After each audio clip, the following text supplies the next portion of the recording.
If I'm training somebody in the gym now, I'm in the same zone. I'm with them. It's me and you in the gym. There's nothing here. There's me and you and the weights. Let's do it. And I create this bubble around me, and people can walk in the gym that know me, and they can't even catch my eye. I don't even know they're there until after they're like, hey man. So I create a bubble, and there was not a lot of people in the gym when I was there. It was my own gym. So we used to go in the morning.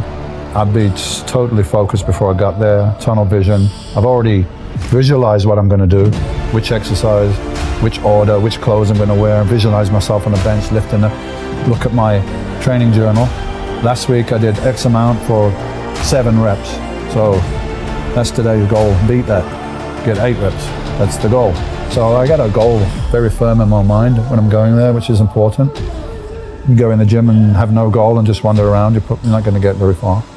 And then I got this energy that was almost like violence, you know? Probably I used a lot of anger that I had in me from my childhood and so on, I don't know, but instead of it going all over the fucking place, yeah, in people's faces and this and that and creating problems for me and everybody else, it was all internalized, and then it was into those sets, into those weights. So in between sets, you see me like, almost I'm like pacing up and down like an animal, like I'm, but it was controlled aggression. I didn't make a lot of noise, it was like inside like a fire.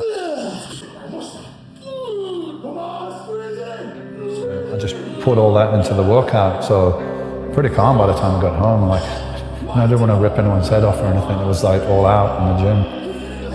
The anger thing was not something, it's something that I'm probably more conscious of now than I was then. I just called it focus and energy, but I was using probably some negative emotions, but not negative for me. They could have been, but I was getting them out. So now they're not negative anymore. They're becoming, it's like an alchemy. You're changing that negative things, the traumas, the things you're not happy with, which most of the time they're very deep anyway. They're deep, they're not on the surface that you can recognize them. They're deep down and you're like pulling it out. So yeah, before I drove to the gym, I used to sit down in a quiet space in my house and go through my journals, see what I've done, what's the goals, how important is this to you, you know? Is it more important than the temporary discomfort or fear you might have of getting under this weight or whatever? Yes, absolutely. So I firm this in my mind, exactly what I'm going to do when I go to the gym. I get there, I'd see my training partner, be like, what's up? Let's go. No fucking, oh, how's with your wife? What happened last night? Did you see this on TV? None of that shit, yeah? Don't need the distraction. So there'd be a few girls there sometimes, but mainly it was just guys and very, you know, it was a very macho place. People were scared to come down there because you gotta go down this narrow stairs, like going down, descending into hell or something, and you just hear these noises and the weights, and a lot of people wouldn't even go there. They're like, no, well, I can't go there now. I mean, it was a bit of an illusion because once you got there, it'd be all right, but it was a pretty scary place and not very friendly because I didn't give a shit about the gym making money. Making money being Mr. Olympia, and this is my place where I train. If you want to come train here and pay your fees, you're very welcome to, but don't expect a reception committee or nothing like that. You might get a grunt from the guy behind the counter like, oh, that's it, you know. And the gym had an amazing atmosphere because of all that.